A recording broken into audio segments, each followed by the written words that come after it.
حضرت یحییٰ علیہ الصلاۃ والسلام اللہ کے پیارے نبی گزرے ہیں۔ ایک دن جو کی روٹی پیٹ بھر کر کھا لی، رات کو اللہ کی عبادت نہ کر سکے۔ فرمایا اللہ رب العزت نے جناب یحییٰ علیہ الصلاۃ والسلام پر وحی کی، اور اللہ نے فرمایا کہ اے یحییٰ، کیا تم نے میری رحمت سے بہتر کوئی اور در ڈھونڈ لیا کہ تم میری عبادت کو میری طرف نہ آ سکے؟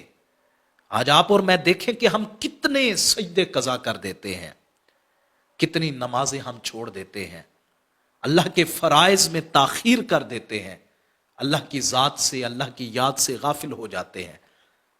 ایک رات اگر جناب یحییٰ علیہ الصلاۃ والسلام اللہ کی ذات سے اگر ملاقات کرنے کے لیے نہیں جاتے تو اللہ ان سے کلام فرما کے ارشاد فرما رہا ہے، یحییٰ کیا میری رحمت سے بھی بہتر تمہیں کوئی در مل سکتا ہے؟ وہ ہے نا حدیث پاک میں کہ حضرت یحییٰ علیہ الصلاۃ والسلام نے ایک دن شیطان کو دیکھ کہ اس نے کچھ جال اٹھائے ہوئے ہیں اور کسی ایک راستے پر چلا جا رہا ہے، تو حضرت یحییٰ علیہ الصلاۃ والسلام نے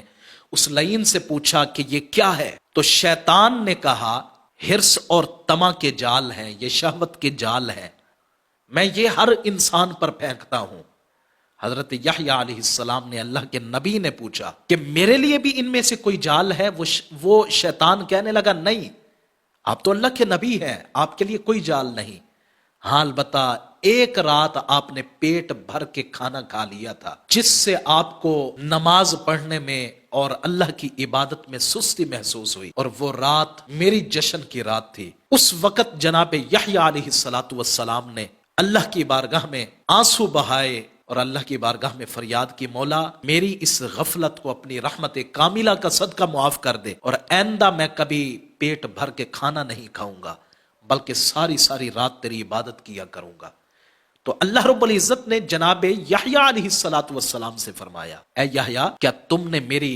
رحمت سے بھی بہتر کوئی در اور ڈھونڈ لیا؟ میرے جوار سے بہتر تمہیں کوئی اور جوار مل گیا؟ حدیث پاک کے الفاظ ہیں، اللہ نے فرمایا اگر تم میری جنت کی حسین ترین نعمتیں ایک بار دیکھ لو اور میری جہنم کے عذابات کو ایک جھلک دیکھ لو تو زندگی میں کبھی میری یاد سے غافل نہ ہو، کبھی میری عبادت سے دور نہ جاؤ۔